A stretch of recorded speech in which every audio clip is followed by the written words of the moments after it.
unless you're competing, instead of spending 2 hours in the gym 5 times a week to benefit your business, spend 1 hour 4 times a week and spend the 6 that you've saved on getting better at content creation, editing, and copywriting. Your business will be far superior. I didn't ask my mentor at the time for a step-by-step video and them to do it for me or anything like that. No, I worked it out myself. I figured it out and I put the time in, I put the effort in. You start to find something that is actually quite good about what you do and you double down on it.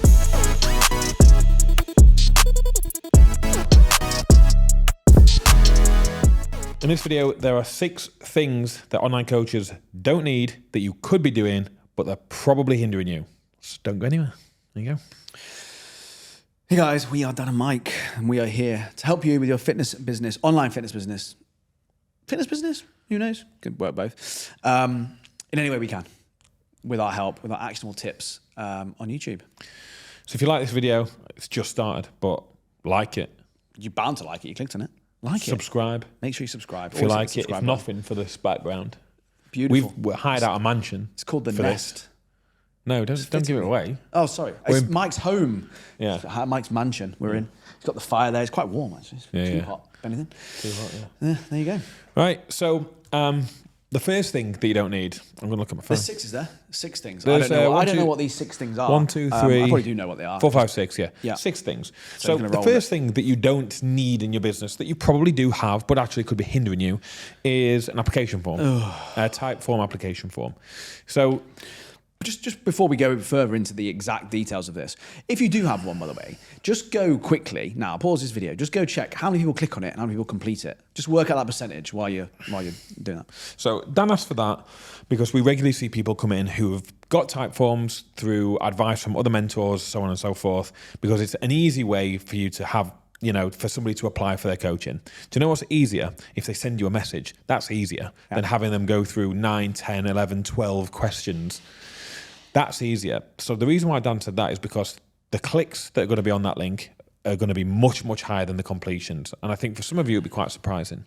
So having a type form application could actually be hindering your business, because think about how easy, how much less friction it is if somebody messages you about coaching and they get a message back from you about coaching, to them having to go to click a link in your bio, see the 6 fucking things that you've got in there because you're sponsored by so-and-so, you've got this podcast, you've got that. Find the right one, click that one. Okay, and now all of these questions: name, age, fucking gender, have you been coached before, how much money can you afford? Fucking hell, interrogation. Yeah, it's too much. So I guarantee that some of you looking at this will open it and you'll be surprised about how few completions you'll have.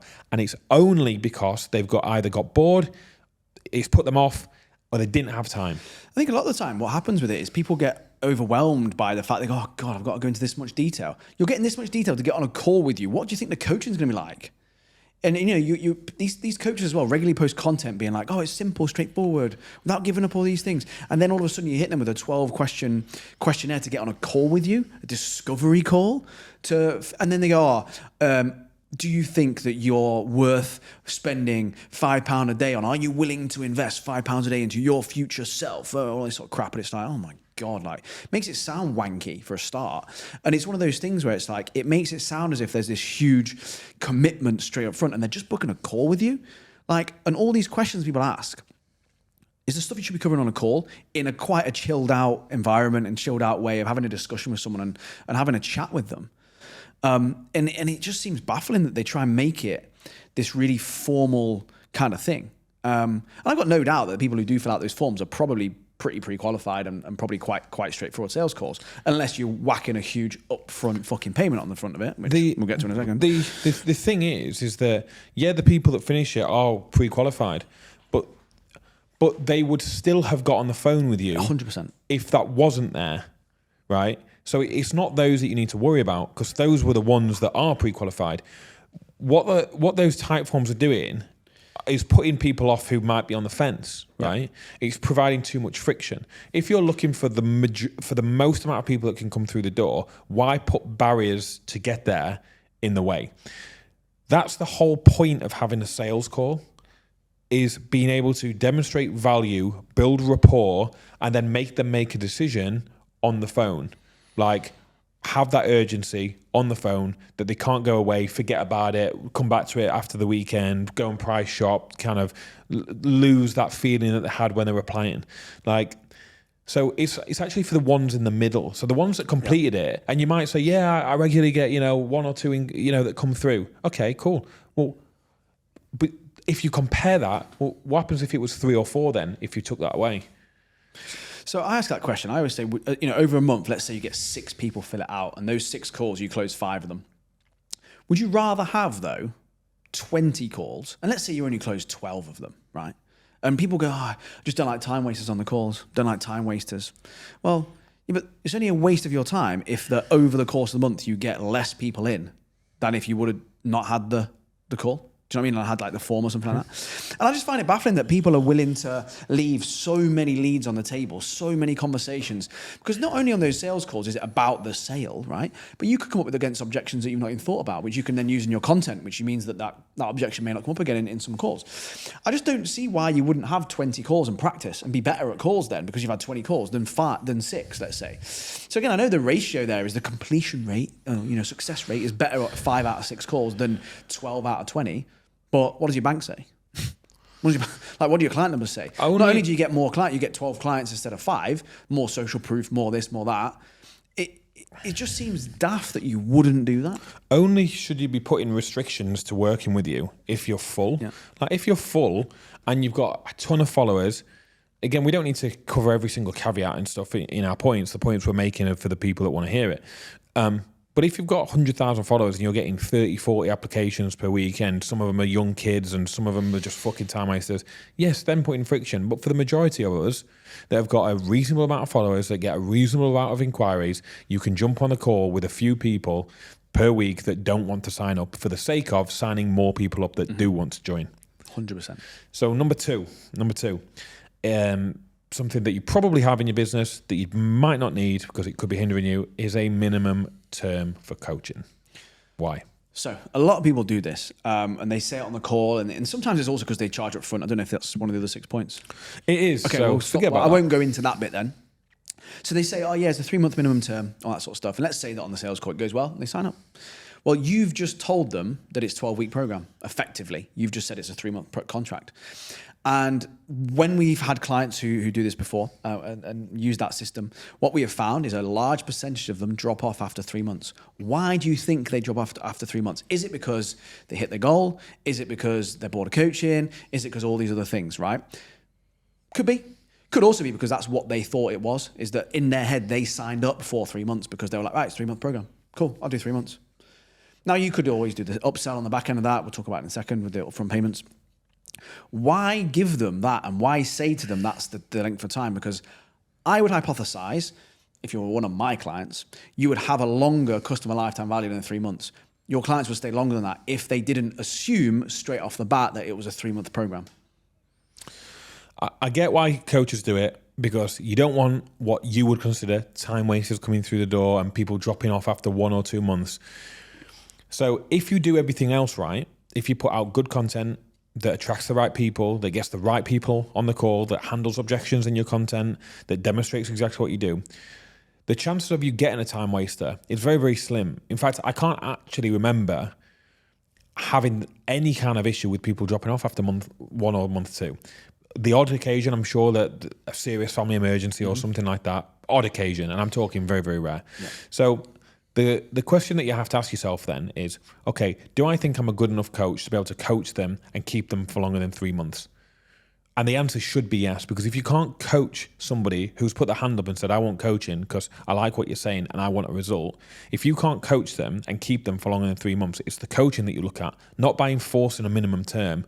The minimum term is a plaster over a bullet wound, because yeah, it might work. You might keep people for 3 months, but that's all you'll keep them for, 3 months. And that's not long enough to get a really, really good result. And with churn that high, you're going to need very, very strong lead generation to outgrow that churn. So you're setting a minimum term, unknowingly, that in your client's head, they're going to go 7 weeks left, 5 weeks left, 2 weeks left. They will be saying, they might even turn up to their check-ins. feeling like that because that's what they've signed up for. Yeah. And then, yes, you're going to try to upsell them off the back end. But if you've sold them this amazing 12-week package and they're still not where they want to be, they might feel somewhat missold too. And they might not stay longer because they thought that, you said to them, yeah, we'll lose that 10 kilos in 12 weeks, and they haven't. Well, why would they stay longer if you didn't fulfill the promise? I see it regularly with people, and it frustrates me because, as you said there as well, is like people will, for 12 weeks, they will grind it out. They will make themselves hungrier potentially, but they might counting down till that day they feel like they can just go off and have a week of eating whatever the fuck they want, right? A good coach would actually make sure that they didn't enforce a time-limited period necessarily on that coaching, and they would be able to say, if hunger is a bit extreme, we have a week where we go higher in calories, and then always be future pacing and going, okay, well in 2 months' time, look, it'd be worth it. Another 8 weeks. Here's another 8-week block. We'll do this fat loss. Then you've got holiday coming up. Tell you what, we'll go higher in calories then as well. We'll manage it all really well. In 6 months' time, you'll probably be here based on the current trajectory. Whereas if you've got a 3-month minimum and they're thinking 3 months, they'll just push on. They'll just push through it for a few weeks. Off the back end of that, they don't get where they want to be, end up eating more food again. They're in a worse position. They think you're a shit coach, all because you put a 3-month minimum contract in place. Yeah, I wouldn't bother with that. Like, we had roughly about a 12-month retention with fatless clients. Never needed a 3-month minimum. Like, I can't even remember people dropping off before 6 months. Like, obviously, the odd occasion they will have, but I can't remember it. So you kind of go, well, that's what you would want from your coaching business, not to have to enforce a minimum term and then make people make another financial decision at the month 3 mark. If you're asking them, do you want to stay on or not, you're given the option of not. If it's open-ended, which it should be, because every single client's coming in is going to be different. It's going to be different with the amount of weight that they want to lose. It's going to be a different amount of journey. It's going to be different limitations within that. Some people might be parents, some people might not be. Some have got busy jobs, some not. If we establish that everybody's going to take a longer space of time to get in shape, why sell them all 12 weeks? Like, it should be open-ended. It's open-ended until they've got the result that they came for. That's it. It's just your job to work them there. So point number 3, what is it, Dan? Go on. I can't remember. Yeah, you do know that. Go on. What did I tell you to stop? Don't charge upfront for your packages. And look, it's a similar thing to what we just said. If someone says, it's an upfront payment for 3 months and it's £1,000 or 997, probably, isn't it? Again, in their head, they go, right, well, I'll pay that money and I'll get a result in 12 weeks. In their head, it's kind of like a transaction where they go, well, I made that payment, I'll get that result. 12 weeks. Same thing comes around, like I just said. If at the end of that 12 weeks you've said, I reckon we'll lose 9 kilos, right? And they don't, why would they pay you another 997 for another 3 months? Why would they? Now, I know the argument of, well, you want a commitment from them. Well, okay, fair enough. Understand that element to it. Holds them accountable to it, whatever. People will save up for something like this. They don't want it associated with their household bills, et cetera, whatever the bullshit examples are, right? And you always hear about people saying, you can't, we had it once on a call, I never forget it. You can't build a business charging monthly. All right, can. We have.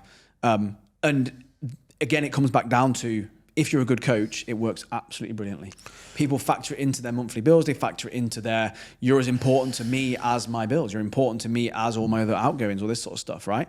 I believe, personally, my opinion on it is that people who spend a chunk of money like 997 upfront on a 3-month thing aren't as invested as people who pay monthly, because I think if you pay monthly, it's part of your psyche to go, well, I'm going to do this for an extended period of time. I need to budget this into part of my monthly amounts because going forward, this is something that's really important to me. Not on a whim. Here's 997. Sort me out. 12 weeks. Fix me. 12 weeks. I saw a mentor, one of our favourites, Dan. Always the favourites. Yeah. And he recently posted. I think it was shots at us because I believe that we're pretty much the only people that talk about recurring revenue, right? I think it was shots at us. And it was like talking about why recurring revenue is inferior, and the fact that if you charge more, you're going to get a more serious client, and they're going to be more invested because they've paid more. And also from the coach's benefit, it was framed as how annoying is it when you've got to chase up late payments and things like that, right? And how annoying is it when you get a failed payment and you not as annoying as having to do a second sales call with someone. So that's the argument, right? So then I'll counter that back and say, are you going to get a more serious client, or could it be potentially that somebody wants a quick fix? Right. To counter that as well, when I used to PT in London, I had less serious clients than when I did online. All my clients, PT clients in London, paid for packages of PT session up front. Yeah. Blocks of payments. So they were nowhere near as serious in terms of their results. So they didn't care. I'll counter that. I will also counter the fact that you talk about it's more of an investment. Well, it's not. It's the same money, isn't it? They're spending the same money over the same time, really. And I would actually say people are more invested if they know that there's something coming out monthly than if I paid for something 8 weeks ago where the money's already gone out of my bank and that's gone, the sunken cost fallacy. Yeah. So I would actually argue that the opposite of that happens. And then how annoying is it that you have to chase payments? Well... you don't really. How many payments are you chasing? Not many. Yeah. And I would rather have to send a message that says, hey dude, just let you know that payment didn't get through this month, right? Than have to book in another call to sell another package, which by the way, I know that other mentors say, yeah, you don't need to sell them another package, you just put them on a recurring back end. That's ironic, isn't it? Yeah, ironic. So are we saying that it doesn't count then after 3 months? So it doesn't count now then? Well, none of those count now. So how invested that they are, chasing up the late payments, that doesn't count after the first 3 months. Yeah, that's fine. Doesn't happen after that, does it? And again, just to kind of put I guess the knife, further in, is that, well, if you've ever been on a sales call with one of these people and they say, yeah, so it's £4,000 up front, or we can do a split payment when you can't afford that 4,000. What? So recurring then? Yeah, recurring then. So you do charge recurring then. But what you want, or what they want you to do, is charge up front, so it makes it look like you've earned more money in that month. You haven't earned more money in that month. You've collected, which is the term that they use, more money in that month, right? But that's not what you're earning monthly. That's what you're earning for the 3 months that you've signed them up for. And just as a bonus tip, it's also far, far, far easier to budget when you have a monthly recurring revenue model into your business, and you pay yourself out of that business account than it is doing it the other way. But anyway, what's the next one? So tip 4, you don't have to take payment on the call. So I definitely know that there's other mentorships that say you have to take payment on the call. Don't leave the call until they've paid. Guess what that gets you? Yeah. Clients that don't stick around very long. So again, if you're having to strong arm somebody to sign up with you, what does it say about how they feel about going into the program in the first place? So if you've ever been on a sales call with us and you've needed to go away and think about it, what did we do? Did we go, well, actually, you lose the discount on the call because, I told you it was 50% off, so tomorrow it's going to double? Or did we say, well, you should be taking up a credit card? Or did we go, if you need to speak to your partner, that means that they're in control of your decision. So what you wouldn't want is in 4 or 5 weeks' time where nothing's happened, you then start to resent your partner.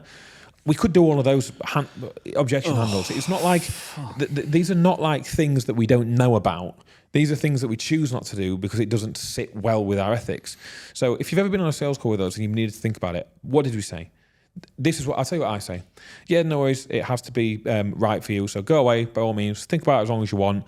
Reach out whenever you like. If there's any questions in the meantime, feel free to message me because I'm really easy to get hold of. Done. Yeah. And do you know what I always say to the coaches I work with? I say, how would you feel on the end of that call? How would you prefer to be sold to? The second that I've been on a sales call with anyone, whether it's even like stupid things like internet, mobile phone, anything like that, any sort of thing, and they go, yeah, so take payment over the phone. I'm like, no. I was like, I'll sort it out at my own time when I want. I'll sort it at my own time.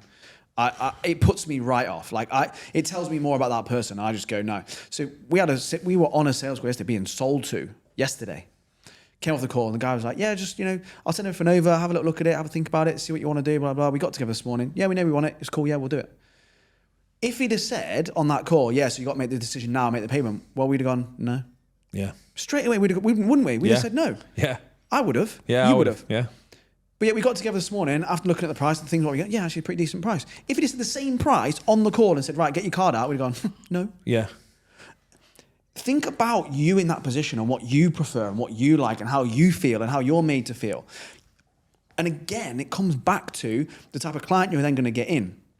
So that client will then stop after 3 months once they've made the upfront payment, once they've not got a result because they've been strong-armed and they feel like shit and they didn't actually want to do it in the first place, but they made the payment, right?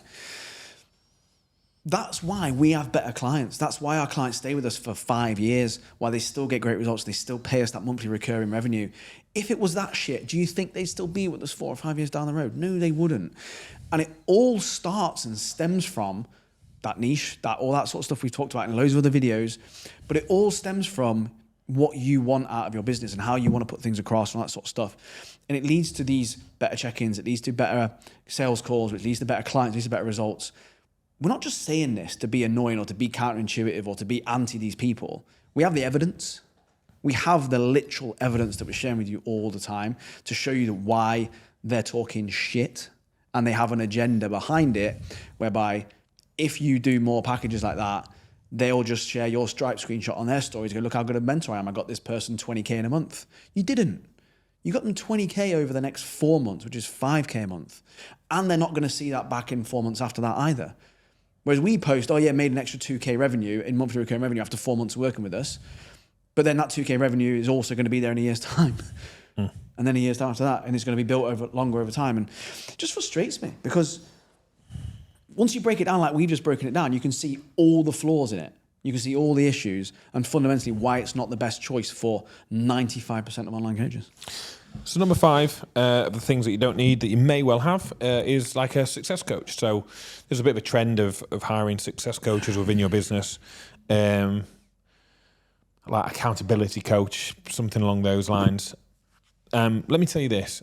We managed to get to roughly 600 clients within our business without having a success or an accountability coach. So you probably don't need one then. So if you do, is it an unnecessary expense?